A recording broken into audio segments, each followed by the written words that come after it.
Check 1 2. Can you hear me? Can you hear me? Check 1 2. Can you hear me? Can you hear me? Can you hear me? Is it loud enough? Is it clear enough? What's up, everybody? Welcome back to the channel. J.MAX here. I am on Venice. I'm back, actually, from Florida.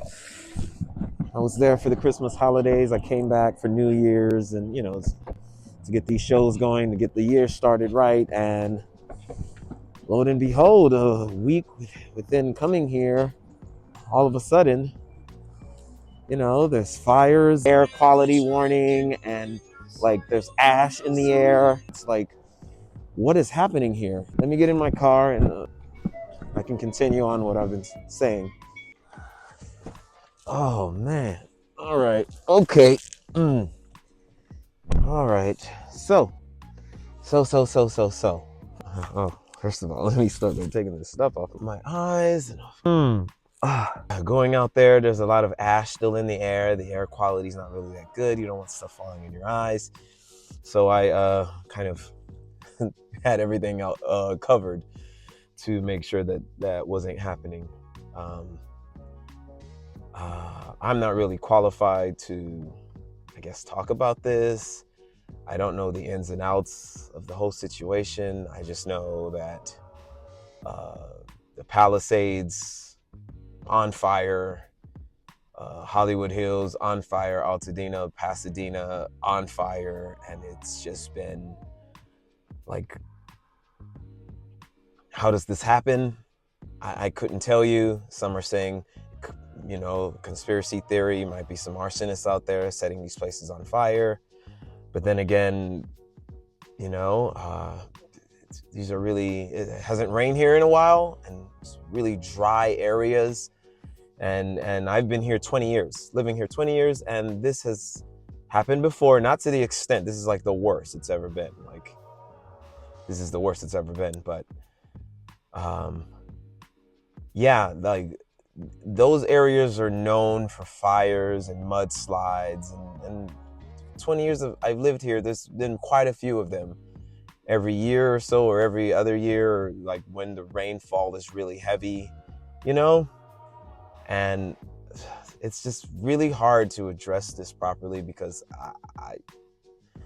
I'm not part of any government, nor am I into politics or anything like that. But there's just been a lot of, hey, why has the water been cut off? Not cut off, but like the funds for all of that. I again, I don't know the nuances of all of it or any type of information. I just know the feeling that one feels. I just know the feeling that one feels when tragedy has struck, whether it's in this country or other countries. It's always like a sore subject to really touch on because everybody has their own opinions and how they feel about it. And I know a lot of folks have been saying, oh, it's the richy area, it's the rich folks, it's the people with a lot of money, so if anything bad happens, they could always replace it. Well, I don't know.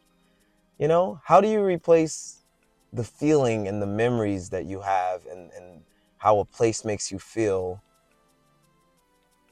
Somewhere that you've been living since you were, you've raised kids there, you were a kid there, you grew up there, it's your family home.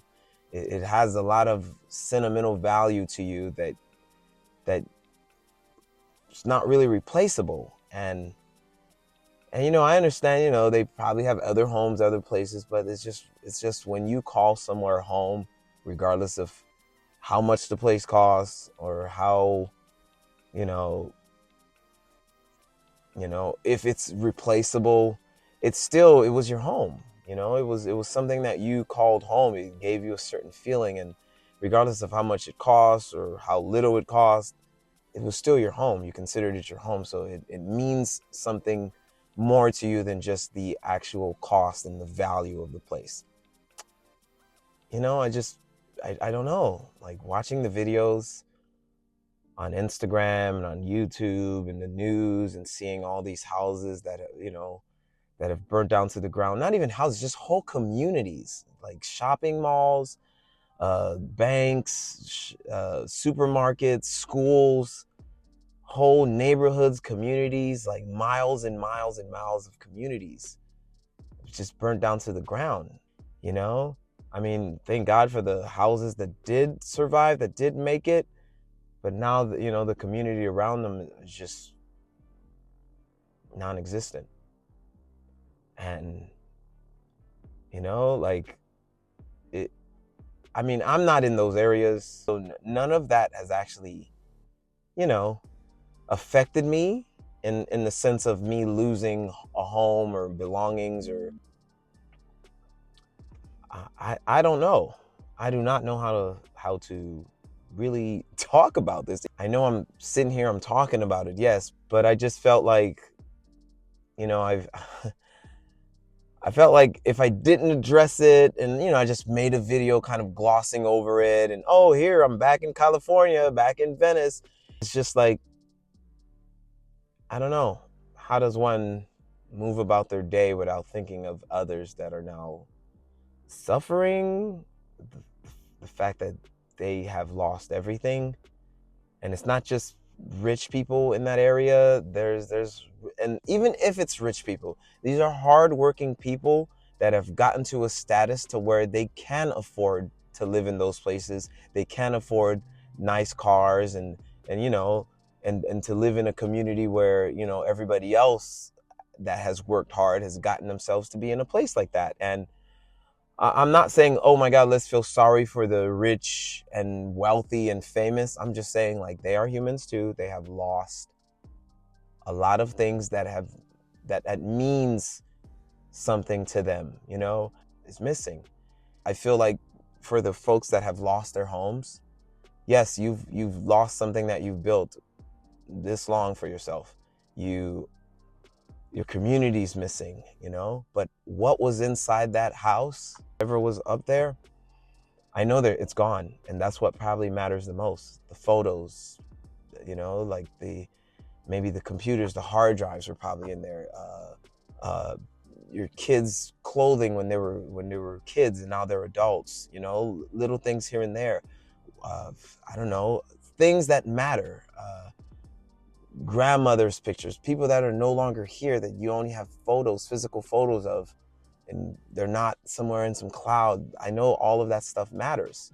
The tree house that you built for your kids, the homes that were left behind from different generations passed on down to you are now gone. So I know that is what really matters. Yes, the home, I understand, but those are the things that matter, and I understand those are the things that makes me think about when people ask me, hey, how was your day? And I'm like, yeah, I had a good day today. But then I'm also thinking, wow, these folks have lost everything, and it feels really bad. Anyway, I don't know how to really talk about this. I hope,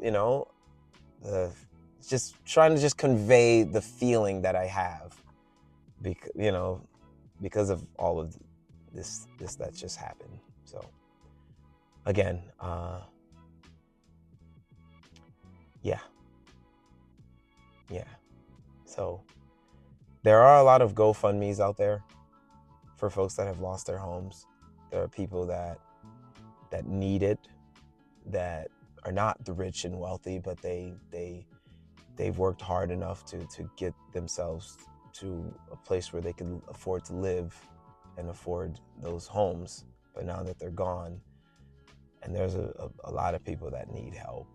So I would say look up for any GoFundMes and places and shelters. I hear there's Airbnbs like offering for people to stay for a week for free, those that have lost their homes. I tried to go, I rented an electric bike, and I tried to go within that area to possibly be around it and kind of, gather just how it looks, try to put it in a video. But there's like an evacuation warning. If you don't have an ID that shows that you live in that area, the police won't let you in. There's barricades everywhere. So yeah. And the videos that you're seeing in that I've posted right here are videos I found on the internet that just you know, if you haven't seen them yet, I just kind of had them playing throughout my explanation of you know, trying to convey what I feel about the fires. So, yeah, it's just my thoughts. Again, all of this is, you can Google it and look it up, find out more information. These are just my thoughts on the subject matter, and just didn't really know what type of video to bring. So just wanted to say I'm back in LA, and I feel really sorry for the people that are going through what they're going through. Anyway, yeah, hopefully I'll see you guys again in another video. And yeah, hopefully it's a little more positive than what's been going on right now. So thanks for watching. See you guys again.